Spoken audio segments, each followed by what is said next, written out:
So, with regard to celebrations, I think the NRM people have reason to celebrate.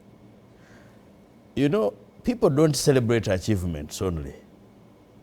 Some people celebrate failures. Some people celebrate the existence.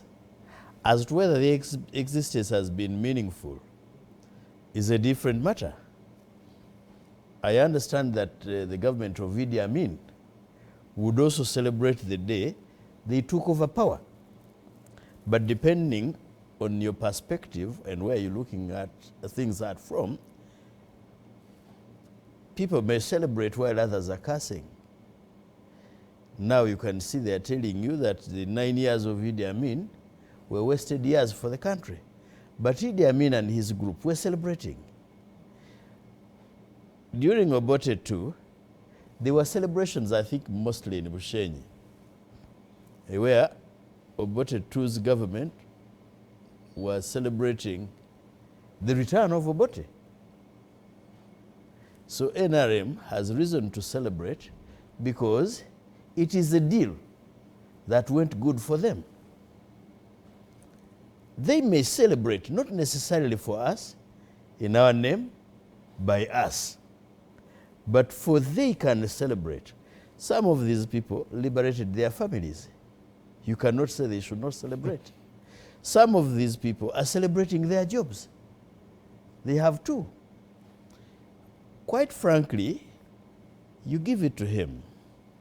I think my brother Joel Museveni has established, as Lydia called it, and I was marking the word, a semblance of security across the country.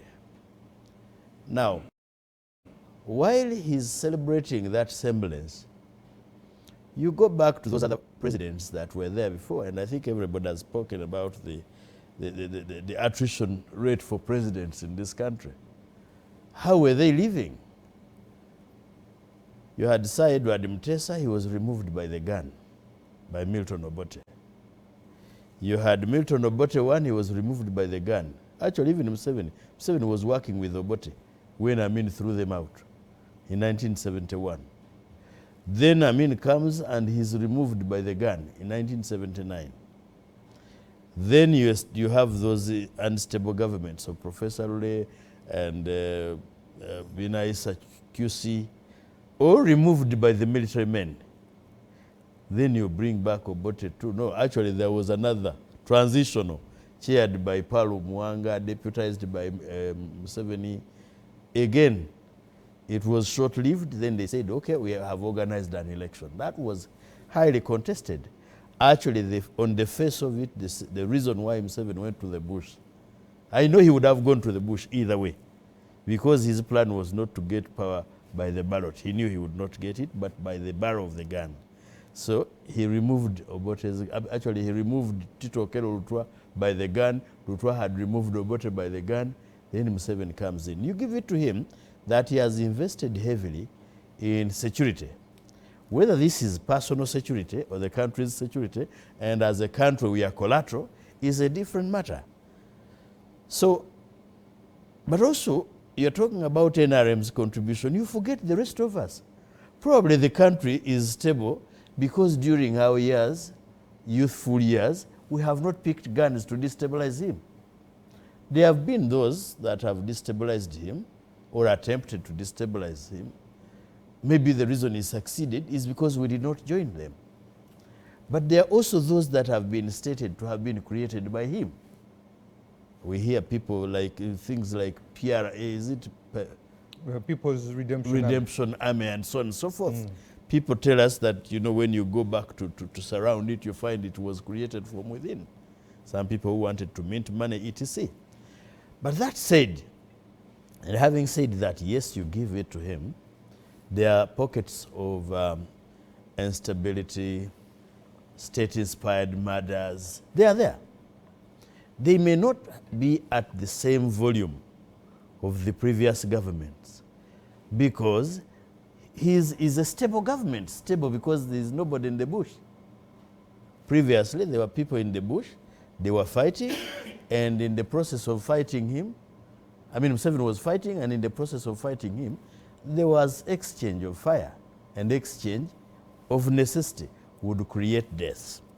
Now, with regard to other things like social services, I think Chris talked about them, etc. And you know, you compare incomparables. You cannot compare a government that is not at war with one which was at war. The population was, yes, much smaller, GDP much smaller, but even the expenditure was much smaller. Today, you have to spend because you have a big population, but also collecting huge amounts of taxes. Also look at the debt burden at the time and today. So you might think that this man has made tarmac. Lydia is talking about tarmac from Koboko to Kisoro and to Mbale, etc. Of course, without taking into account the kilometers within those tarmacs, which are bad Nrm'S or potholes. I mean, somebody at some point was saying we have very little tarmac in our potholes. Okay, so all those ones exist. Now, talking about the British or colonial government, yes, did they owe us a duty in the first place? No. What did they come here to do? To enrich themselves. But can you still be talking about the commissions and omissions of the colonial government 60 years after? What have we been able to register as countrymen? And of the 60 years, you have 39 under one person's rule. Genome 7, 39 years. As you rightly mentioned, 39 plus 15. I mean, the rest, I mean, 62 minus 15, the rest is his. Under his rule, you're talking about, Chris was talking about social services. Lately, I have been seeing something flying on social media. A tukutuku ambulance attributed to the Honorable Chris Bariomus. And I said, really, why are you harassing this man? For heaven's sake, it was even a big contribution that the minister could give an ambulance. It was a contribution from Rotary. Actually, it was not even donated by him, but by Rotary. The Minister Through my office as of Information, the Minister of Information has an ambulance in his constituency.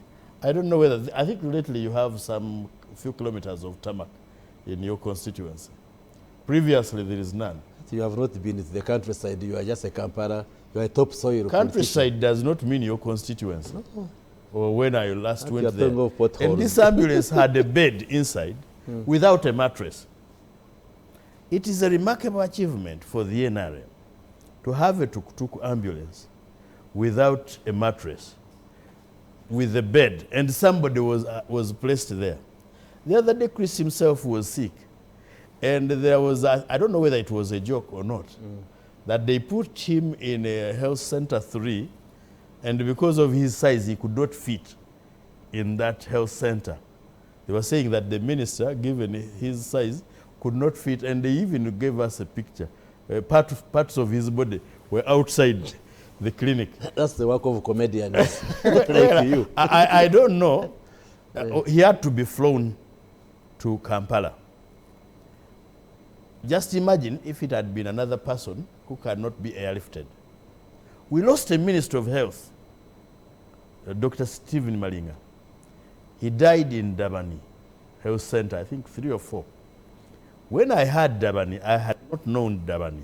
I actually thought he had died from Durban, South Africa. He was a great friend of mine.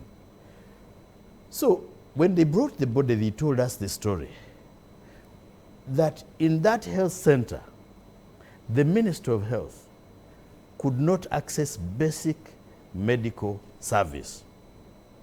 Now, that is an achievement of the NRM government. Education, if you have been on social media lately, I think there is a campaign by young people in this country to show us schools in the different parts of the country. There are those which are still roofed with, grass thatched. I saw a hospital in, where does Honorable Kuyokin come from?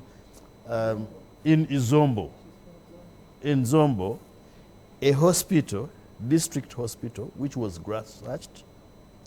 There are hospitals and schools in this country which are still roofed with asbestos. Okay? Now, the fundamental change you are talking about, even from a political perspective, and this is where I agree with General Museveni. In 1966, and actually 67, Milton Obote's government surrounded Parliament with Yame to influence how members of Parliament vote on the 1967 Constitution. General Museveni's government does not do such things. It brings the soldiers in Parliament to force Parliament to change the Constitution so that he can qualify to stand for the next election. He can bring money to Parliament for members of Parliament to vote and remove term limits so that he can qualify for election. What is the point here? As you go to celebrate, do an introspection and see what you have done for and to Ugandans.